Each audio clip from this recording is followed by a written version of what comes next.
más sabio, no, nada de eso. Lo digo es porque, para que sepan el tiempo que tengo en el Evangelio y la discrepancia que he encontrado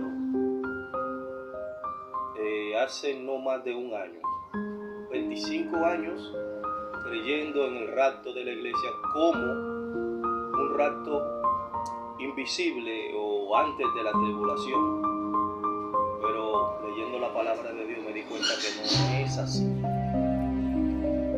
¿Qué quiere decir eso? Que yo antes no la leía, yo la leía y la leo, sino que la leía ya con una predisposición a un conocimiento que ya me habían dado previamente, y no quiero decir que fue intencional lo que mis pastores hicieron en ese entonces. Ahí duré prácticamente, ¿cuántos tiempos? Duré ahí 5 años. Fue mi pastor que me doctrinó, excelente pastor. Pero esa enseñanza del arrebatamiento antes de la tribulación, porque quisiera hacer un paréntesis en este punto. Dios sí nos arrebatará antes de que venga su ira, porque ese es el día de su venganza. Y oye cómo lo dice, el día de la venganza de sus redimidos. ¿Qué significa eso? Que la gran matanza que habrá será contra los creyentes. La persecución es contra los creyentes. Lo que se ve en el Apocalipsis capítulo 6, ¿verdad que sí? Ese gran número que nadie podía contar, de toda la tribu lengua, vestido de blanco, con arpas en las manos. Esa multitud sale de la gran tribulación. Porque si una gente se queda con el Espíritu Santo, ¿qué será sin el Espíritu Santo? Como se me predicó, pero el Espíritu Santo nunca se va de aquí, porque estaremos nosotros aquí peleando contra el anticristo, y de una manera física, dice la Biblia, él vencerá a los santos, pero no nos vencerá así como Juan. Oye, como Dios me lo trae a la mente, no lo tenía en ningún guión. Así como Juan, cuando le mocharon la cabeza, no fue vencido. Le mocharon la cabeza, pero él venció porque el Señor lo fortaleció. Estaré con ustedes hasta el fin del mundo. El Señor fortaleció a Juan cuando estaba dudando de que si era él o era otro. Sí. Entonces es de esa manera que nosotros seremos fortalecidos por su Santo Espíritu en la persecución, donde Él nos dice que no tengamos temor cuando nos lleven ante los gobernantes. ¿Por qué? Porque Él se encargará de traernos la palabra que no podrán resistir. Se taparán los oídos como a Esteban. ¡Ah! ¡Cállate! ¡Cállate! ¡Cállate! No podían resistir la palabra de verdad que estaba en Esteban, y por eso se taparon los oídos. Entonces, ¿por qué yo me abaso y por qué hablo de que ahora creo diferente, que no es antes de la tribulación? No hay dos venidas, tampoco hay dos resurrección para levantar a los muertos en Cristo. Es una sola para la vida eterna, para la salvación. Ahora, son dos entre las cuales habrán personas perdidas y salvas. Pero para salvación solamente es la primera resurrección, como lo dice Apocalipsis capítulo 20. Apocalipsis capítulo 20 se encuentra algo bastante interesante, lo cual me hizo brincar y decir, ¡oh! Pero ¿y entonces? Porque acuérdate que hay una resurrección. Los muertos en Cristo resucitarán primero. Esa es la venida del Señor. Luego nosotros, los que hayamos quedado, hablando Pablo, del remanente que ha quedado vivo en la tierra, caminando, sino que juntamente serán arrebatados, seremos transformados, los que están muertos y los que estemos vivos. Esa resurrección es la misma que aparece en el capítulo 20 de Apocalipsis. Las almas de los decapitados por causa de la palabra y por no recibir el sello. Dice, y vivieron. Esa es la resurrección. Entonces dice que esa es la resurrección primera. Que esa es la primera resurrección. Entonces yo digo, oh, Pero ya nosotros nos fuimos allí cuando Pablo habla antes de que venga el anticristo. Y esto, ¿quiénes son estos que aparecen y que dice que tienen parte en la primera resurrección y que reinaron con Cristo? Y dice que fue, oye lo que dice, que fue cuando el anticristo lo mató. Entonces yo digo, oh, y lo dice así, claro y pelado, esa es la primera resurrección. Entonces esta es la primera resurrección de cuando Cristo viene, se lleva a su pueblo, pero antes de eso resucita a los que ya durmieron en él. Oh, ¿qué está pasando algo? Entonces ahí todo empieza a encajar sin tener que forzar ninguna palabra ni nada por el estilo. Entonces cuando ya tú entiendes eso, todo encaja como un rompecabezas. Mateo capítulo 24 te habla, ¿verdad que sí? De lo que van a ser perseguidos. Es a la iglesia que se le está hablando, porque Pedro y los discípulos representan la iglesia a la cual hicieron a través de Pedro esta pregunta: ¿cuándo sucederán estas cosas y qué señal habrá de tu venida? Entonces todo eso empieza a encajar. Can. Seremos perseguidos, asesinados. Incluso todo aquel que nos mate pensará que está haciéndole un bien a Dios. Entonces todo empieza a encajar. Entonces entiende y cree del arrebatamiento antes, como yo creía hace ya 25 años. O sea, durante 25 años creí eso, porque eso fue lo que se me enseñó. Y cuando leía la Biblia, predispuestamente ya lo anticipaba, que era así. La persecución que aparece en el capítulo 24 lo adjudicaba a la iglesia de los primeros creyentes que fueron perseguidos. Ok, incluso hasta la reforma protestante dije yo, bueno, eso era ellos, a nosotros no. ¿Por qué a nosotros no? Si en toda la historia bíblica todavía no hemos tenido a nivel general, tú ves, 5 años de paz, porque en este mismo momento están agarrando a cristianos por el hecho de ser cristianos y le están mochando la cabeza. ¿Y Dios no está con ellos por eso? Claro que sí. ¿Y no tienen unción por eso? Claro que sí. Ahí es que tienen más, porque ahí es que se humillan más delante de Dios. Como cuando a Pedro lo encarcelaban, que cantando se abrieron las cárceles, ángeles iban y le topaban en el costado: levántate, camina. O sea, esa persecución que habrá es la que hará que el que esté santo se santifique más. Que el que conoce a su Dios se acerque más a Él. Ahora, el impío procederá impíamente. Esa es la persecución que avivará a la iglesia, así como cuando... Eso no, a nadie le gusta oír eso.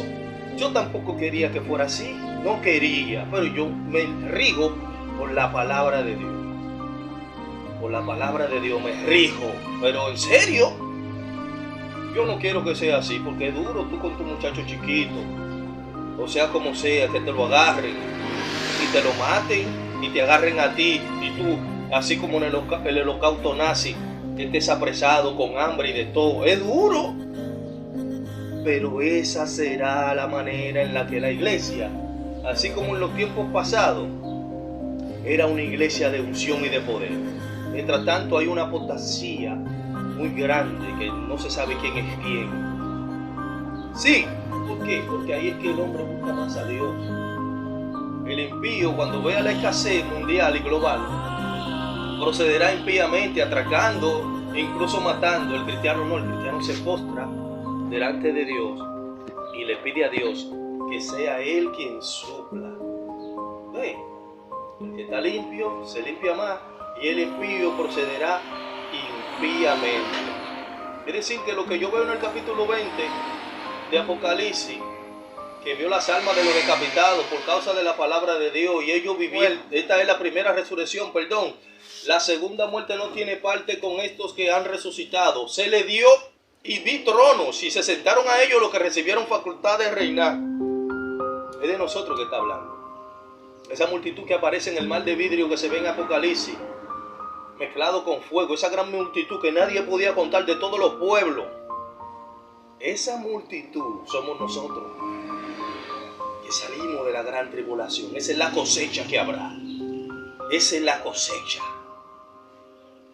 esa es la cosecha. Nadie podrá contar esa multitud. Ahora, ¿por qué yo digo eso? Entre tantas cosas que ahora no tengo nada escrito, solamente lo estoy hablando y ni siquiera programé grabar esto. Vi algo que la hija de la esposa mía compró, que es donde tú pones el celular y lo de grabar.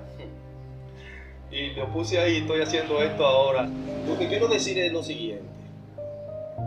Si la persona que creen que nosotros nos vamos antes, entonces hay dos resurrecciones, pero la Biblia dice que es una. Claro, hay dos, porque al final, cuando el trono blanco se establezca, que el Señor aparezca y la tierra explote, los cielos y la tierra, todo huya delante de Él, ahí habrá dos resurrecciones, o sea, una resurrección, perdón. Lo de los justos, la que vio Daniel en el capítulo 12. La gran tribulación es la ira del hombre a través del anticristo, o la ira del diablo a través del anticristo, en contra de la iglesia, en contra de nosotros. Es ahí entonces que nosotros tenemos que pensar, ¿cuál es lo peligroso de creer que nos vamos antes? Lo peligroso es que podrían estar estableciendo ya el anticristo, el gobierno mundial, y nosotros decir, ese no es el anticristo, porque Cristo tiene que venir primero. Y no solo eso, sino eso que está ahí implantando ese hombre que es un impostor. No, ese no es el anticristo, porque la iglesia tiene que irse primero. Eso tampoco es el sello. Pónmelo aquí, que Cristo como quiera viene y esto no es un sello. Ese es el peligro.